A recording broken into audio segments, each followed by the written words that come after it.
सूरज की किरणों में अमृत का वो प्रकाश, हर नई सुबह के साथ यीशु राजा है अब। अंधकार से जो लड़ती उसकी वाणी है आप, उसकी वाणी है आप, उसकी वाणी है आप। अमृत वाणी, अमृत वाणी, अमृत वाणी, अमृत वाणी, अमृत वाणी।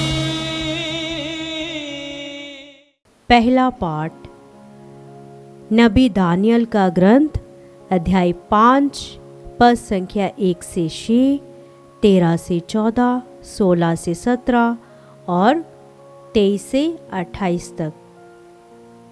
राजा बेलशस्सर ने अपने 1000 सामंतों को एक बड़ा भोज दिया। वह उन 1000 अतिथियों के साथ अंगूरी पी रहा था और उसने अंगूरी के नशे में सोने और चांदी के वे पात्र ले आने का आदेश दिया जिन्हें उसके पिता नबूकदनेस्सर ने यरूशलेम के मंदिर से चुरा लिया था। वह अपने सामंतों, अपनी पत्नियों और उपपत्नियों के साथ उनमें पीना चाहता था। इसलिए यरूशलेम के मंदिर से चुराए हुए सोने चांदी के पात्र लाए गए और राजा अपने सामंतों, अपनी पत्नियों और उपपत्नियों के साथ उनमें पीने लगा। अंगूरी पीते समय वे सोने, चांदी, पित्तल, लोहे, लकड़ी और पत्थर के देवताओं की प्रशंसा करते जाते थे। उस समय एक मनुष्य के हाथ की उंगलियां दिखाई पड़ी और वे दीपाधार के सामने राजभवन की पुती हुई दीवार पर कुछ लिखने लगी। राजा ने लिखने वाला हाथ देखा, उसका रंग उड़ गया, वह बहुत घबराया, उसके पैर कांपने और उसके घुटने एक दूसरे से टकराने लगे। जब दानियल राजा के सामने लाया गया तो राजा ने उससे कहा, क्या तुम दानियल हो, यूदा के उन निर्वासितों में से एक जिन्हें राजा मेरे पिता यूदा से ले आए थे? मैंने तुम्हारे विषय में सुना है कि देवताओं का आत्मा तुम में विद्यमान है और यह कि तुम अंतर्ज्योति, विवेक और असाधारण प्रज्ञा से संपन्न हो।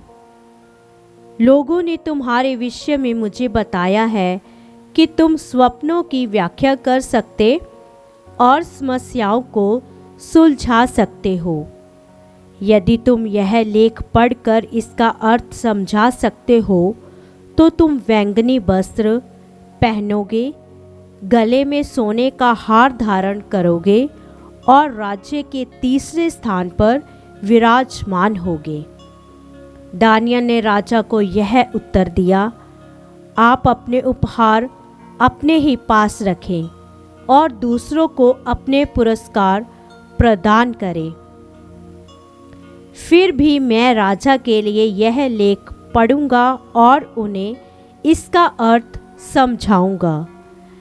आपने स्वर्ग के प्रभु का विरोध किया, आपने उसके मंदिर के पात्र लाने का आदेश दिया, आपने उसके सामंतों, अपनी पत्नियों और उपपत्नियों के साथ उनमें अंगूरी का पान किया। आपने सोने, चांदी, पित्तल, लोहे, लकड़ी और पत्थर के उन देवताओं की प्रशंसा की जो ना तो देखते हैं, ना सुनते और ना समझते हैं। आपने उस ईश्वर की स्तुति नहीं की जिसके हाथ में आपके प्राण और समस्त जीवन निहित है। इसलिए उसने यह हाथ बेचकर यह लेख लिखवाया। यह लेख इस प्रकार है, मने मने, तकेल और फारसीन। इन शब्दों का अर्थ इस प्रकार है, मने ईश्वर ने आपके राज्य के दिनों की गिनती की और उसे समाप्त कर दिया। तकेल, आप तराजू पर तोले गए और आपका वजन कम पाया गया। फरसिन, आपका राज्य विभाजित होकर मेदियों और फारसियों को दे दिया गया है। यह प्रभु की वाणी है। ईश्वर को धन्यवाद। भजन अनुवाक्य। उसकी महिमा गाओ और निरंतर उसकी स्तुति करो। उसकी महिमा गाओ और निरंतर उसकी स्तुति करो। सूर्य और चंद्रमा प्रभु को धन्य कहे। अनुवाक्य। उसकी महिमा गाओ और निरंतर उसकी स्तुति करो। आकाश के नक्षत्र प्रभु को धन्य कहे। अनुवाक्य। उसकी महिमा गाओ और निरंतर उसकी स्तुति करो। वृष्टि और ओस प्रभु को धन्य कहे। अनुवाक्य। उसकी महिमा गाओ और निरंतर उसकी स्तुति करो। पवन प्रभु को धन्य कहे। अनुवाक्य। उसकी महिमा गाओ और निरंतर उसकी स्तुति करो। अग्नि और ग्रीष्म प्रभु को धन्य कहे। अनुवाक्य। उसकी महिमा गाओ और निरंतर उसकी स्तुति करो। शीत और ग्रीष्म प्रभु को धन्य कहे। अनुवाक्य। उसकी महिमा गाओ और निरंतर उसकी स्तुति करो। जय घोष। प्रभु कहते हैं, मृत्यु तक ईमानदार रहो और मैं तुम्हें जीवन का मुकुट प्रदान करूंगा। हालेलुया। संत लूकस के अनुसार पवित्र सुसमाचार अध्याय 21 पद संख्या 12 से 19 तक। यीशु ने अपने शिष्यों से ये कहा, लोग मेरे नाम के कारण तुम पर हाथ डालेंगे, तुम पर अत्याचार करेंगे, तुम्हें सभागृहों तथा बंदी गृहों के हवाले कर देंगे और राजाओं तथा शासकों के सामने खींच ले जाएंगे। ये तुम्हारे लिए साक्ष्य देने का अवसर होगा।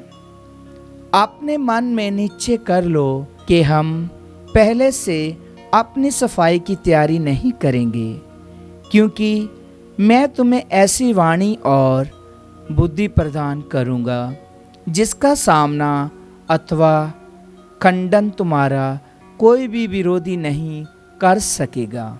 तुम्हारे माता पिता, भाई, कुटुंबी और मित्र भी तुम्हें पकड़वा देंगे। तुम में से कितनों को मार डाला जाएगा और मेरे नाम के कारण सब लोग तुमसे वैर करेंगे। फिर भी तुम्हारे सिर का एक बाल भी बाका नहीं होगा। अपने धीरज से तुम अपनी आत्मा को बचा लोगे। प्रभु का सुसमाचार। ख्रीस्त की जय।